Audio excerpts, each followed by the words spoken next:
Good afternoon, students. Welcome back. In this fifth video of Indian economic development, I'm going to continue with the second chapter, that is Indian economy 1950 to 1990. Since we have already talked about agriculture sector extensively in the last video, wherein we spoke about land reforms and green revolution, today we shall talk about another important aspect in the same sector, and that is debate over subsidies. Now, there is a debate which has been there with a sect of economists supporting the agricultural subsidies granted by the government. On the contrary, there are economists who believe that subsidies should be discontinued. Now, it's very important to know that agricultural subsidies serve a very important purpose. In this particular case, we are going to talk about fertilizer subsidy. But there are many other types of agricultural subsidies also which are granted by the government. Those who are against grant of agricultural subsidies, they forward the argument. First of all, let us know why it was needed, why there was this fertilizer subsidy had to be granted. Children, as we all know, HYV technology, it was prone to risk, and any new technology, and especially a technology which is a package program which requires a lot of money to be invested therein, because you have to buy seeds, you have to buy fertilizer, you have to buy pesticides also. So any poor farmer or any small farmer also will not be encouraged, rather they will perceive it as risky, and they will not be willing to adopt that new technology. But it was very important that they should adopt a technology, and that is why government had to give them some incentive. So agriculture subsidy was granted as an incentive to them, so that they will be willing to adopt that new technology. Now, those who extend their arguments against subsidy, they say that once the introduction of that had a specific purpose. That means giving incentive to farmers so that they can adopt that new technology. But then they say once the technology is widely adopted, यानी एक बार उस technology को जब farmers ने adopt कर लिया है, widely वो टेक्नोलॉजी यूज़ भी हो रही है, then the subsidy should be phased out. Phasing out means in one go we are not asking them to remove it, rather in phases it can be gradually removed. Another thing they talk about is that it actually is a huge financial burden on government's finances. And they also extend an argument that substantial amount of benefits that is being reaped by fertilizer industries. देखिए fertilizer industries को government subsidies देती है ताकि it will bring down their costs of production, and they will pass on the benefit to the farmers by reducing the price of fertilizer which they are manufacturing. लेकिन उसमें से कितना benefit वो pass on करते हैं farmers को, that is also questionable. That is why these economists, they extended this argument कि जो target group है, the target group for us, for the government was farmers, especially for small farmers, but mainly the benefit is actually accruing to the fertilizer industries and is not being reaped by the target group. They also say that among the farmers, see, there are rich farmers also, there are small landless farmers also, and rich farmers who could already afford to buy fertilizer even at market price, even without subsidy. लेकिन अब तो उन्हें subsidized fertilizer मिल रहा है. So that is why these economists say that even among that group of farmers, it is mainly the prosperous regions or rich farmers who are actually able to avail the benefit of subsidy, and not the target group. But those who still argue in favor of grant of subsidies, they say that okay, this point we have already done, that why subsidies were needed, because we had to encourage farmers to adopt new technology. But now they say that farming, even after this technology has been widely adopted by general and poor farmers, farming in India is still a risky business. Even now it is the good monsoon which determines the production. Moreover, most farmers, they are still poor, and they can't afford the inputs without subsidies. So if subsidies will be removed, then they will not be able to buy those inputs. Moreover, They say that eliminating subsidies will increase the inequality between rich and poor farmers. Why? Because the rich earlier also, even without grant of subsidies, they could continue to buy that. But now, if it is eliminated, then poor farmers who were earlier able to buy fertilizer at a subsidized rate, but now they might not be able to, rather, they will not be able to afford that at the market price. Moreover, they also extend an argument countering the argument provided by those who were against subsidies. See, if fertilizer industry is reaping the benefit, they say correct approach is not that you eliminate subsidy. The correct approach is that government has to ensure that the benefit reaches the target group. उनके हिसाब से just because fertiliser industry को फ़ायदा हो रहा है तो policy, इसका मतलब ये नहीं कि हम सब्सिडीज़ को ही हटा दें. इसका मतलब ये है कि गवर्नमेंट को प्रोएक्टिवली मेजर्स लेने चाहिए जिससे बेनिफिट जो है वो टारगेट ग्रुप तक पहुंचे. Okay, now we are going to talk about the industry and trade aspect, and let's see what policies government had undertaken there. Children, in the 5-year plans, a lot of emphasis and importance was put on industrial development. Why it was so important to cater to industrial development? See, first of all, we know that already and on the eve of independence, we had seen that India was not having any strong industrial base. Without strong industrial base, a nation could not progress. So, for a nation's progress, it was important that industrial sector was also well developed. इसीलिए ज़्यादा importance अब industrial sector को भी दी गई, especially first 5-year plan में तो it was agriculture sector which was given more importance. Why? Because we already knew that we were dependent on other nations even for food, for meeting our food requirements. So it was important that agriculture sector should develop and we are able to increase the production significantly so that we are self-sufficient and we will no longer be dependent on other nations for meeting our food requirements. But in the second plan, it was basically the industrial sector which was placed a very high importance. Moreover, if you talk about employment, industrial sector or industries provide employment which is more stable. Now, what does it mean? See, if you promote agriculture sector or if people are engaged in agriculture sector, so that is also leading to employment generation. But on the contrary, if you see industries, the nature of employment there is more stable. Because it's not that for few months you have to close down the industry or you have to halt the production or you just have to wait. Rather, industries will provide employment which will continue throughout the year. Moreover, industries are also needed for modernization. See, the scope of adopting modern machinery and technology, that means modernization, is much more in industrial sector as compared to other sectors. So now it had to be decided, okay, we had already adopted mixed economic system and that means public as well as private sector will coexist. दोनों एक साथ exist करेंगे हमारी economy. लेकिन what is the role division? Who will be taking the commanding heights, commanding role?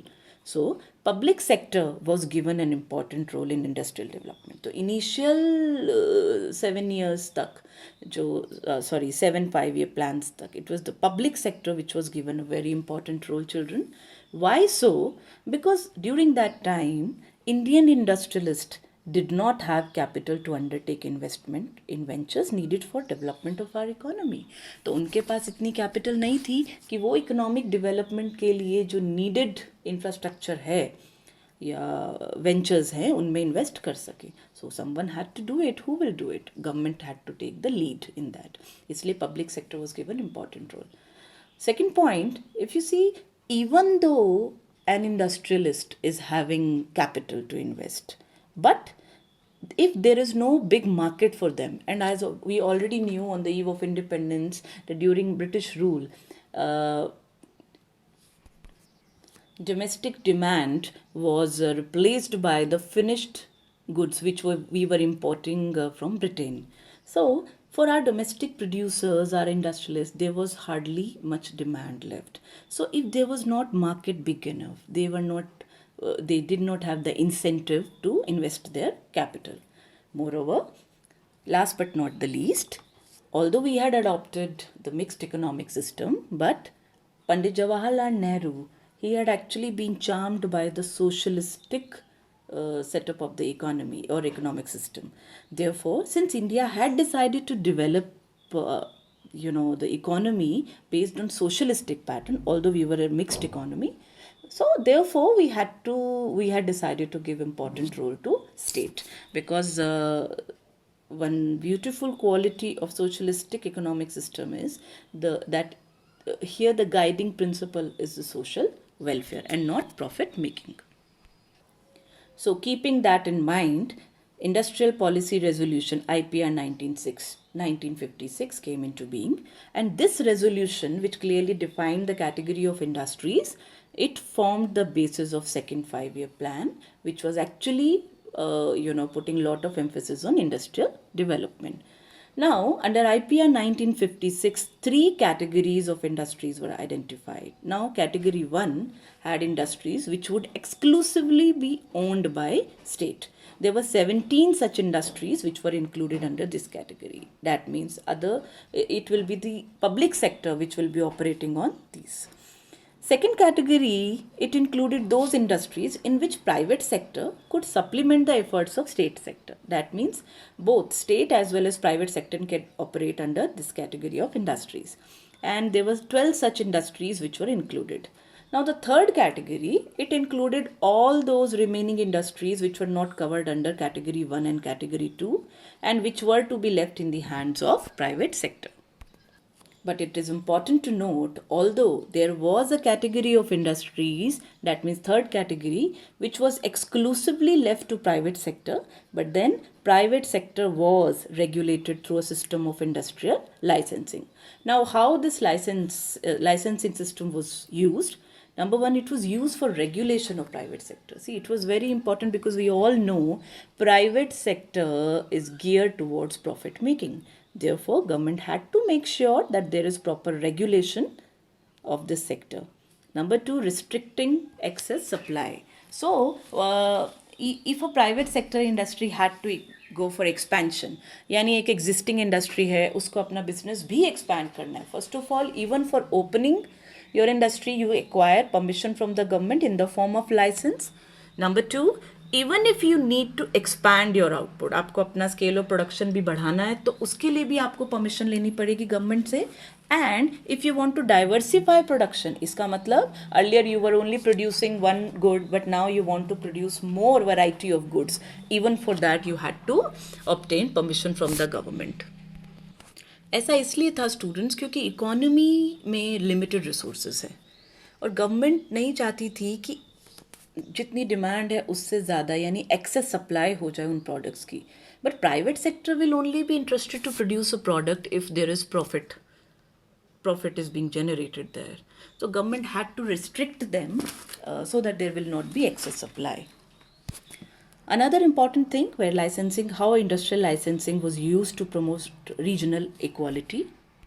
But before that, let us know what do we mean by regional equality. Children, in India, we are having different states, there are regions. Now, some states are flourishing, they are doing very well, their growth rate is very high as compared to others who are lagging behind in the development process. Now, it was important for the government to ensure that this regional disparity which existed amongst the states, this had to be brought down. और उसके लिए ज़रूरी क्या था? Those regions which are lagging behind, those states which are lagging behind, which are called backward, they should also be given an opportunity to come up and increase production, increase their growth rate. इसके लिए government had made use of this industrial licensing also. How come? Now, if suppose an industrialist or an individual wants to open industry in a backward region, then government will grant him license easily. Moreover, in addition, they were also provided some concessions, they were given tax benefits, electricity was also provided to them at lower tariffs. So this will encourage many people to come forward and invest in backward regions, and it will lead to development of backward regions. Another area which was considered very important was small scale industries. Now children, what is a small scale industry? A small scale industry is defined with reference to the maximum investment allowed on the assets of a unit. Now, this limit changes from time to time. So, in 1950, a small scale industry will be the one which has invested a maximum of rupees 5 lakh. But gradually, this limit was raised to rupees 10 lakhs in 1977 and rupees 1 crore in 2000. Now, in 1955, the Village and Small Scale Industries Committee, also called the Karve Committee, they noted that the possibility of small scale industries is there to promote rural development. Children, this is a very important committee, and this forms a very important MCQ question also. It was there in CBSE sample paper last year. Why small scale industries they promote rural development? Let's understand. Children, small scale industries are very important because they are labor intensive. Since they are labor intensive, so they generate employment because they use more of labor as compared to capital. Moreover, if suppose you want to set up some industry in rural area, definitely to start with, there is greater scope for a small scale industry to set up easily in rural areas because that requires less investment as compared to a large scale industry. Therefore, for promoting rural development also, the importance of small scale industries was realized. But now comes the question of protection of small scale industries. See children, the small scale industry, they had to face competition from large scale industries. Therefore, it was very important that they are shielded. Shielded means protected from facing such competition. Therefore, government took a very important measure. Government actually had reserved items or products which can exclusively be manufactured by small scale industry. That means legally no large scale industry can manufacture any item from the list which has been specified for small scale industries only. Then progressively government had increased the number of such items which were reserved. Now from 77 initially to 124 in 4th 5-year plan and 836 in 1989. That means out of those 836 items which are exclusively reserved for small scale industries, no large scale industry can manufacture that product.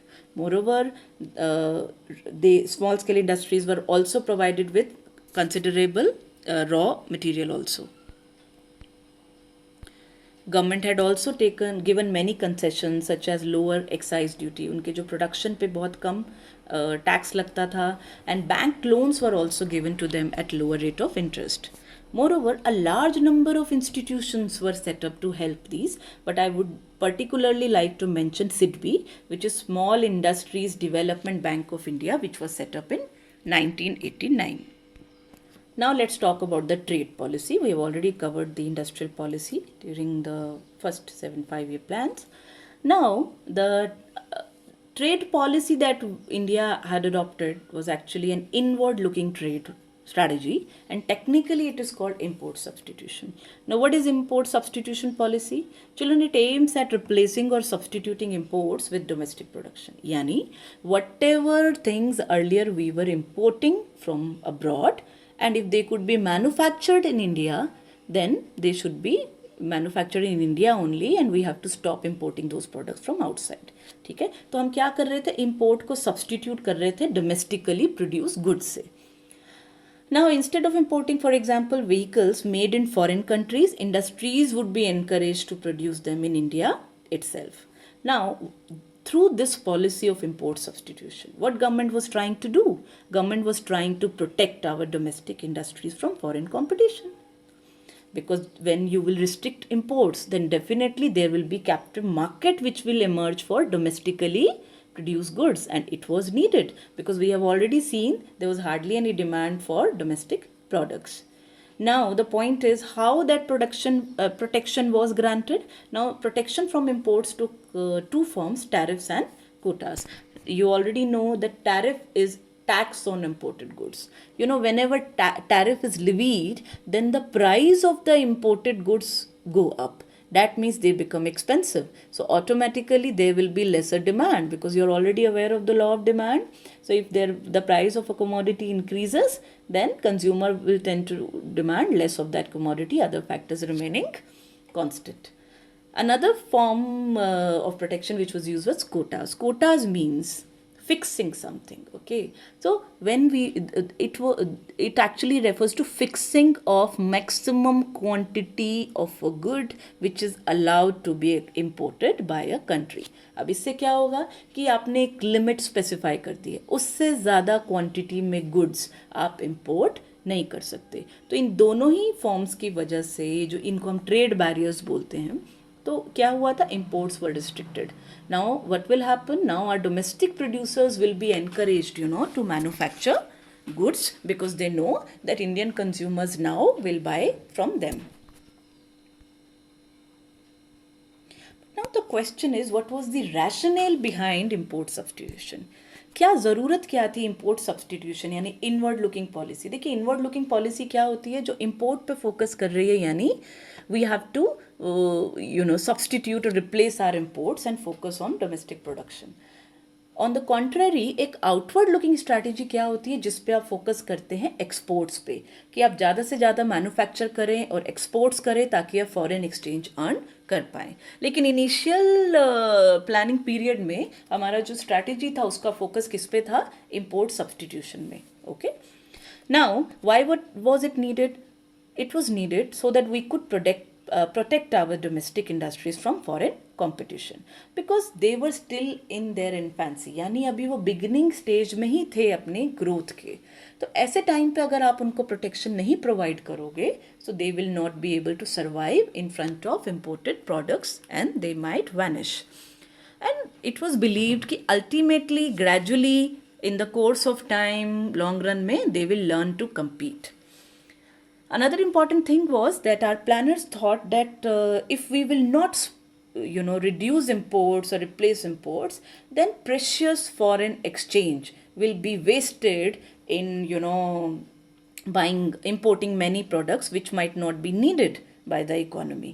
इसलिए उन्होंने saving करने के लिए foreign exchange की they had adopted this import substitution. Moreover, for building up a strong industrial structure. देखिए, ये तो हमेशा हमारा फोकस रहा ही है. We have to create a strong industrial base. But for creating a strong industrial base, it doesn't happen overnight. You have to first of all provide protection to your domestic producers, and they have to be encouraged. Once they know there is ample demand for their product, they will be encouraged to invest their capital and produce. Moreover, as I told you, our focus was on substituting imports, and as such no serious thought was given to promote exports. क्योंकि सबसे पहले तो आपको अपनी domestic industries को ही इस काबिल बनाना है कि they can continue their growth. तो फोकस जो एक्सपोर्ट्स पे नहीं था, इसका मतलब क्या था? देखिए, अगर एक्सपोर्ट्स इंक्रीज़ होते हैं तो we can be assured of good foreign exchange reserves. लेकिन जब हमें पता था कि एक्सपोर्ट्स पे तो अभी फोकस हो ही नहीं रहा था, तो फॉरेन एक्सचेंज रिजर्व्स हम नहीं जनरेट कर पा रहे थे. इसलिए ज़रूरी ये था कि हम अपने एग्जिस्टिंग फॉरेन एक्सचेंज रिजर्व्स को भी वेस्ट ना करें, number 1. And number 2, we have to ensure कि जो चीज़ें हम बाहर से नहीं खरीद सकते हैं उनका मैन्युफैक्चरिंग हम डोमेस्टिक इकोनॉमी में ही शुरू करें. Now let us talk about let us critically evaluate the industrial and trade policy. यानी ये जो पॉलिसीज़ गवर्नमेंट ने परस्यू की इंडस्ट्रियल सेक्टर के लिए और ट्रेड सेक्टर के लिए, तो उसके पॉजिटिव. देखिए, क्रिटिकल इवैल्यूएशन का मतलब क्या होता है students? When you are trying to assess how far that policy had been successful in achieving its objectives and whether it had undergone some failures. So when we talk about the positive impacts, so let's see the achievement of India's industrial sector during the first 7 5-year plans was very impressive. देखिए, जो proportion of GDP contributed by industrial sector, initially it was 11.8% in 1950-51. It grew up to 24.6% in 1990-91, which was almost 1/4 of the total contributed to GDP. Then 6% annual growth rate of industrial sector. That was also very commendable, appreciable. Moreover, now we had well diversified setup of industries. आपने देखा था जब हमने colonial rule की बात की थी, and on the eve of independence we had also highlighted this, that our industries were crying for diversification, because we didn't have variety of industries. Lekin after adopting these policies, India was able to develop a well diversified industrial sector. Moreover, there was increased public investment, because we have already highlighted that public sector was given a commanding height and commanding role, and so government's investment in the industrial sector that increased. Moreover, because we promoted small scale industries, so those people who were actually not having capital big enough to open a large industry, they got an opportunity to open industries. Now, protection of foreign competition enable development of indigenous industries, क्योंकि हमने foreign competition से अपनी domestic industries को बचाया, तो sectors like electronics and automobiles, they were able to develop. Otherwise, they could not have developed. But now let's see what is the criticism of these policy, or what are the negative impacts that we came across.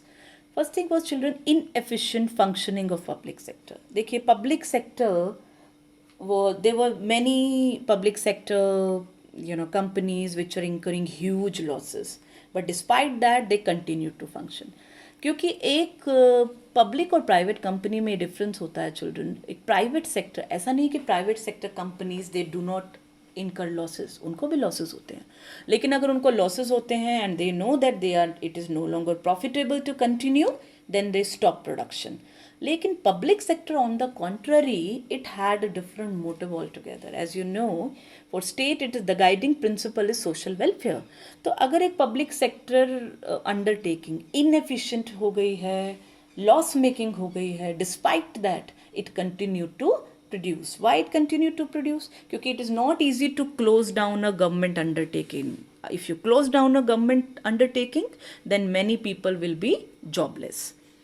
Moreover, the state enterprises continue to produce certain goods and services, although this was no longer required. जैसे यहाँ best example है telecommunication services का. Students, if you ask your parents, when they were children and during their childhood, they will be in a position to tell you that how difficult it was to acquire telephone connection during that time. And if a house is able to get a telephone connection, they used to celebrate like a big event. What does it show? People had to wait for so long to get a telephone connection. But if you see now, and now when private sector was also allowed in this sector, so now the economists also question, was it really necessary for government to undertake that service when we were sure that even private sector, now it can be left in the hands of private sector. क्योंकि अगर government ऐसा करती है तो वो resources जो government ने invest किए हैं इस सेक्टर में, that can be utilised somewhere else. Now, the need to obtain a license also was highly criticized, because it was being misused by industrial houses. Now, what big industrialists used to do? They try to acquire licenses so that the other firms, their competitors, will not get, because obviously not everyone can be granted licenses. सबको तो license नहीं मिलेगा ना. तो big industrialist क्या करते थे, वो इन्फ्लुएंस करने की कोशिश करते थे, and they try to acquire licence, ताकि उनके जो कॉम्पिटिटर्स हैं वो बिजनेस में आ ही नहीं पाए. Moreover, the permit licence raj prevented certain firms from becoming more efficient. क्योंकि ज़्यादातर टाइम जो इंडस्ट्रियलिस्ट स्पेंड करते थे वो किस में करते थे? बाय क्रिएटिंग अ लॉबी और by obtaining a licence, rather than thinking about improving their products. तो वो अपनी एफिशिएंसी इंक्रीज करने में एफर्ट नहीं करते थे, rather they used to spend time in influencing people and acquire licences. Moreover, the protection from foreign competition is also being criticized. Why? Because they said that it had started doing more harm to the industries than good. Why so? क्योंकि अब हमारे domestic producers को पता था कि भाई Indian consumers तो हम ही से गुड्स खरीदेंगे अब, क्योंकि इम्पोर्ट्स तो रिस्ट्रिक्टेड है. तो ऐसे केस में क्या होगा students? They were not bothered about bringing about improving their efficiencies or bringing about improvement in their products. So in all, we have seen that what were the negative impacts of such policies. But one group of economists, they do offer a contrary view, especially with reference to public sector and the protection which was provided. They say that public sector firms, it is wrong if we evaluate them on the basis of profits, because the main purpose for of these undertakings were not earning profit only, unlike private sector. Rather, it was the welfare of the people that should be the main criteria based on which they should be judged. Regarding protection, many economists say that even rich nations continue to protect their domestic industries. So until they stop doing it, why should India do that? So India also is right in, continuing to to provide protection to their domestic industry. Now, owing to all these conflicts and due to many other problems which started, emerging in the 80s, government was forced to announce new economic policy in 1991, and that was this will pave way for the next chapter, that is economic reforms we are going to do next. Okay, thank you.